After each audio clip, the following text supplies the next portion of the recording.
Hey guys, today I want to talk to you about self-publishing and specifically whether I think most people should be wide or KU. For people who are kind of new to the industry, Kindle Unlimited, KU, is a program that Amazon has. And if you put your books in KU, they're exclusive to Amazon. You can't publish them anywhere else as an ebook anyway.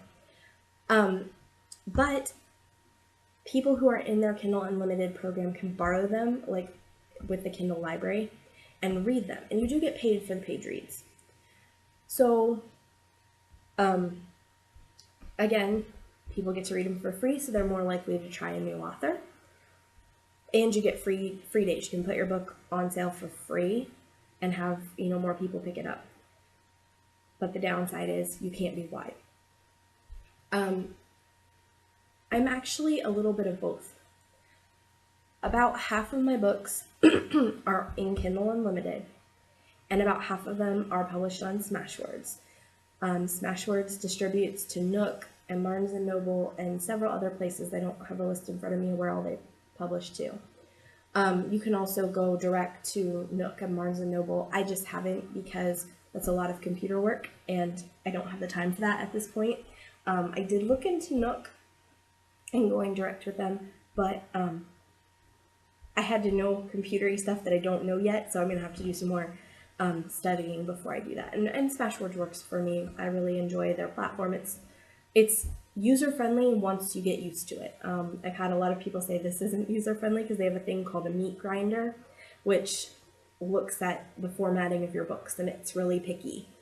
But once you understand what the meat grinder is looking for, it's a really easy platform, I think, to publish to. And then again, everything's in one space and one dashboard.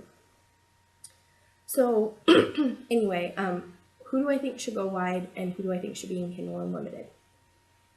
I think most new authors should be in Kindle Unlimited at least for a while. And the reason is, especially if you're writing a genre fiction, you're going to get much more reads that way. You're going to get eyes on your book. You're going to get people willing to try your book out because they don't have to pay for it. And I think Kindle Unlimited is better than 99 cents or even, a free book a lot of times. I've had a lot of success in Kindle Unlimited and I really enjoy it for genre fiction. It's not so good for just fiction or nonfiction because the people who are voracious readers are getting the Kindle Unlimited and they generally have a certain kind of book they're reading. They love romance, they love mysteries. I've heard, but I don't have experience with this, that it's not quite as good for longer type books like fantasy and science fiction. Just because, again, people who are reading romance, they're probably reading 1 or 2 a week, maybe even more, and they're saving money by doing Kindle Unlimited, where if you're reading a 300,000 word science fiction, you're probably reading 1 a month, and it's probably cheaper to just buy it. So anyway, your market probably depends on it, but if you're in genre fiction and if you're a new author, I absolutely recommend Kindle Unlimited. So what's the downside of Kindle Unlimited? You have to be exclusive to Amazon. Why is that a problem? Well, number one, because when you're exclusive to any company, they make the rules.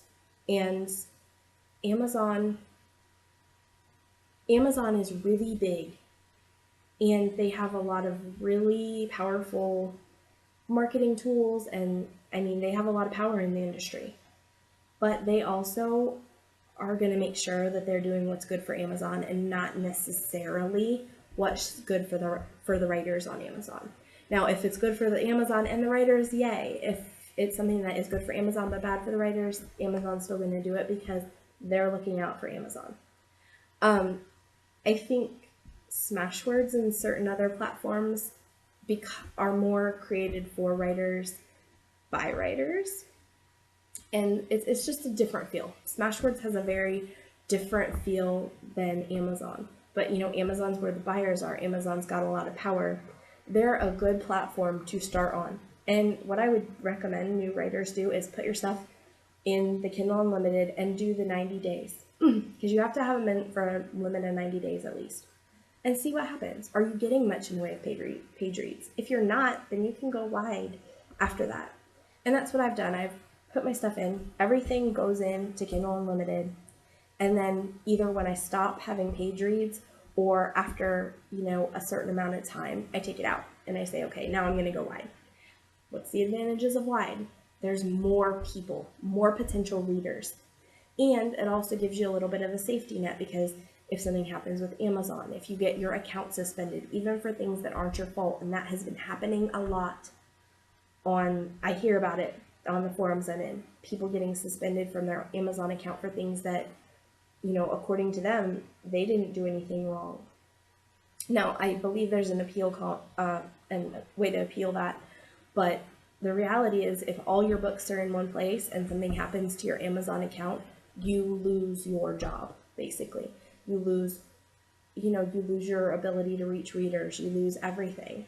Whereas if you are also on Smashwords or another platform, yes, you're going to take a huge pay cut, but it's like you got your hours cut at your job, not that you got fired and have no job. You still have a platform, you still have readership. It's going to be smaller in most cases, because wide readers, people are buying on Nook and on Nook and Barnes and Noble and things like that, but they're not buying as much, as Amazon. But at least they're buying, and you're still a writer and you still have books out. Whereas if you are in Kindle Unlimited and Amazon takes down your account, you're done.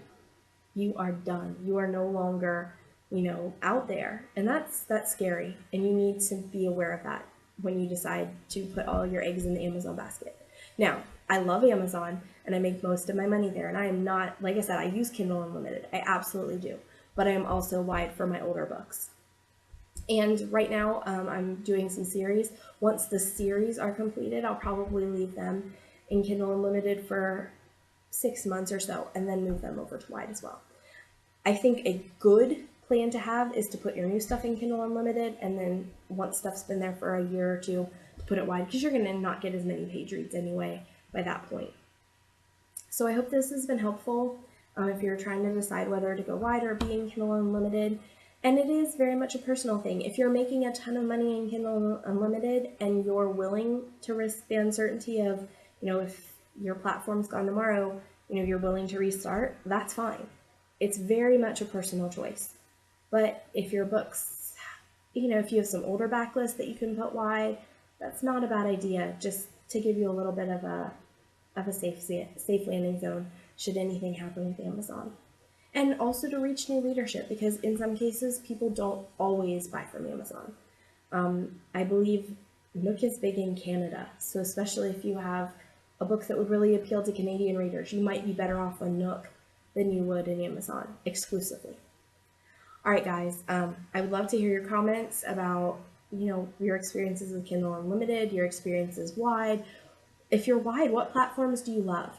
I'm thinking about trying out a couple different platforms, but I haven't really had experience with it. So I would love to hear about your experiences with other platforms. What do you recommend? What do you love? What's user friendly? Tell me all about it. All right, guys, like my video if it's been helpful to you. Please subscribe for more content. I'll see you guys next time. Thank you. Bye.